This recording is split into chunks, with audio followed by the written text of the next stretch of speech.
Olá, amigos e amigas, tudo bem? Vamos gravar agora a segunda parte da aula de O Livro dos Espíritos dessa quinta-feira, dia 25 de março de 2021.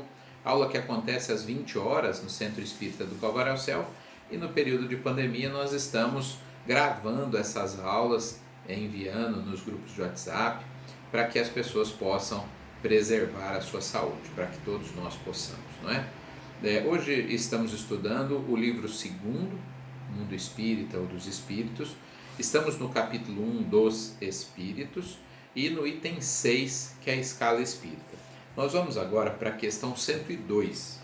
Na questão 102 da classificação, quando Kardec efetivamente começa a classificação, a 10ª classe são os espíritos impuros, inclinados ao mal, fazendo disso a sua tônica, de atitudes aí, quer dizer, agem quase sempre pelo mal, insuflam a discórdia, desconfiança, se disfarçam muitas vezes para enganar, apegam-se a pessoas de caráter, que a expressão caráter fraco, ou sim, pessoas simples, que se deixam facilmente enganar, justamente para sugerirem coisas e promoverem a discórdia, e ficam felizes quando veem essas pessoas se perderem. Isso é na vida material financeira, ou isso é com relação a um dirigente espírita ou qualquer liderança religiosa, com relação a alguém da ciência, enfim, não é só no meio religioso. Esses espíritos procuram fazer com que as pessoas se percam naquilo que elas têm mais propensão. Então, se são pessoas que trabalham no comércio, trabalham como empresários, é ali que elas vão tentar atuar. Se são pessoas muito atuantes nos meios religiosos, elas tentam desestruturar nesse campo, e assim eles conseguem muitas vezes os seus intentos, nas suas manifestações normalmente são triviais, sem profundidade, tem grosseria de expressões, das expressões.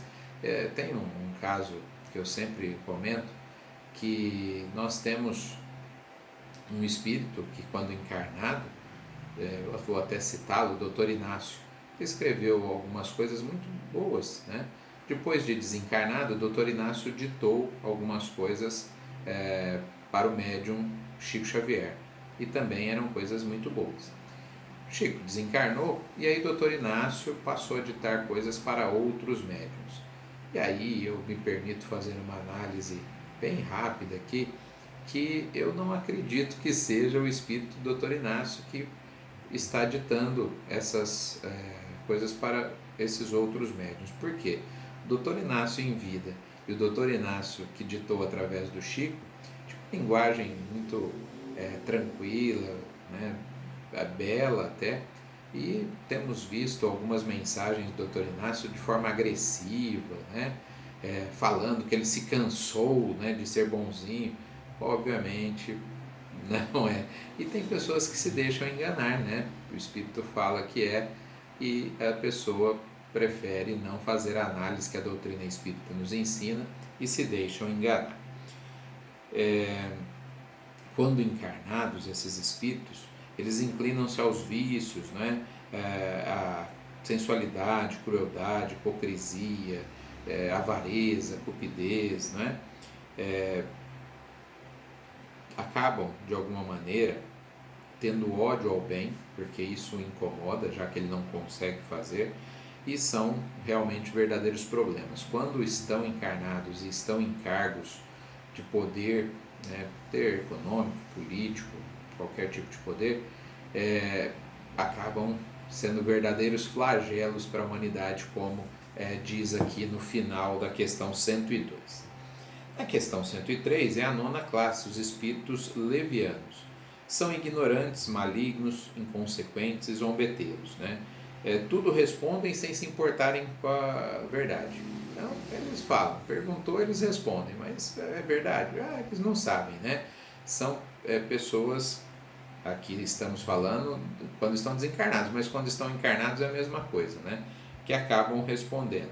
Causam pequenas contrariedades e pequenas alegrias, ao fazer intrigas e gerar problemas ali. fazem mistificações também. E aqui o Kardec coloca que aqueles espíritos classificados em várias sociedades, aí, como duendes, diabretes, gnomos, trasgos, são esse tipo de espírito, né, que se manifesta dessa maneira, espíritos levianos. Nas suas comunicações com os homens, a sua linguagem é muitas vezes espirituosa e alegre, mas quase sempre sem profundidade. Apanham as esquisitices e os ridículos humanos que interpretam de maneira mordaz e satírica, e às vezes usam nomes famosos, né, para impressionar. Vamos para a questão 104, a oitava classe, espíritos pseudo-sábios. Seus conhecimentos são bastante amplos, mas julgam saber mais do que realmente sabem. Então aqui a gente vê que são espíritos movidos pelo orgulho. Professores, cientistas, né, pessoas até de alguma cultura, que tiveram uma formação acadêmica, mas que julgam saber mais do que realmente sabem, porque o orgulho assim os leva a crer, não é? Tendo realizado alguns progressos em diversos sentidos, sua linguagem tem um caráter sério, que pode iludir quanto à capacidade das suas luzes. Olha que interessante, né? Porque são relativamente intelectualizados, então eles são capazes de falar de maneira séria, falar como se estivessem trazendo verdades, né? Mas no meio de algumas verdades tem verdadeiros absurdos, e por isso Kardec orienta que a gente fique sempre atento. Esses espíritos pseudo-sábios são constantemente enganadores em muitas casas espíritas. Tá?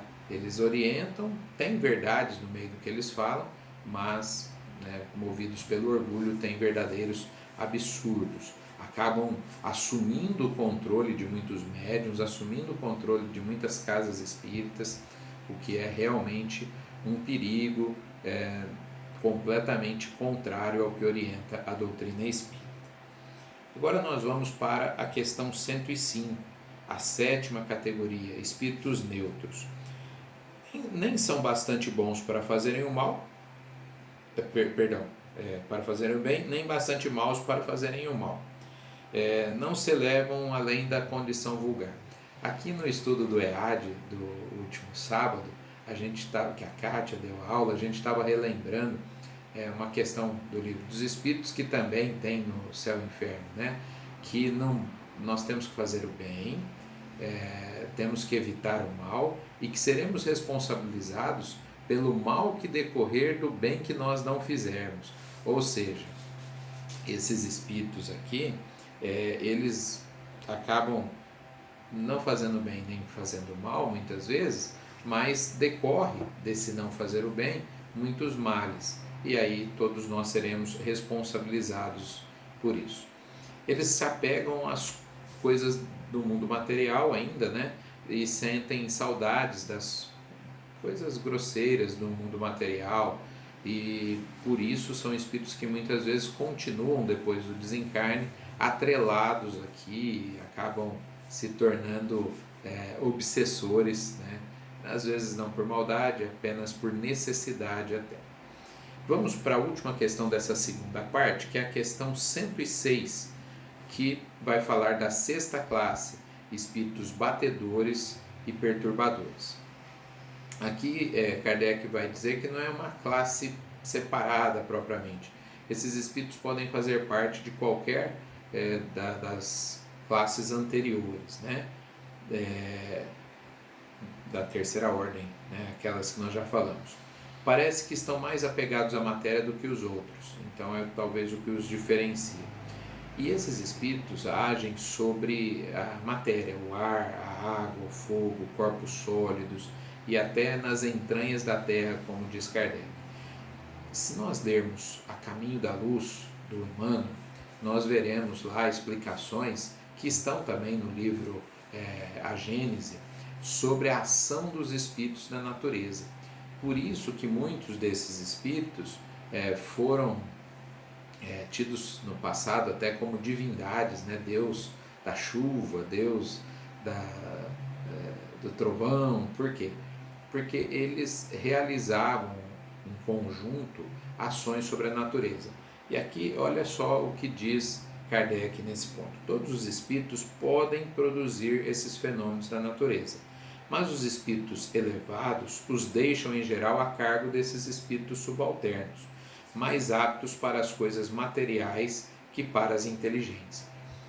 Eu vou fazer uma comparação grosseira, mas como se fosse numa obra, da construção civil, aqueles que estudaram mais, que exercem o cargo de quem pensa a obra, ali, os engenheiros, os arquitetos, deixam um trabalho mais pesado para aqueles que não têm condição de realizar esse trabalho intelectual, que não se prepararam para isso ainda, poderão depois preparar, mas como ainda não estão preparados para isso, realizam um trabalho mais pesado, braçal. É mais ou menos isso em relação à natureza, Os espíritos superiores delegam a esses espíritos esse tipo de ação.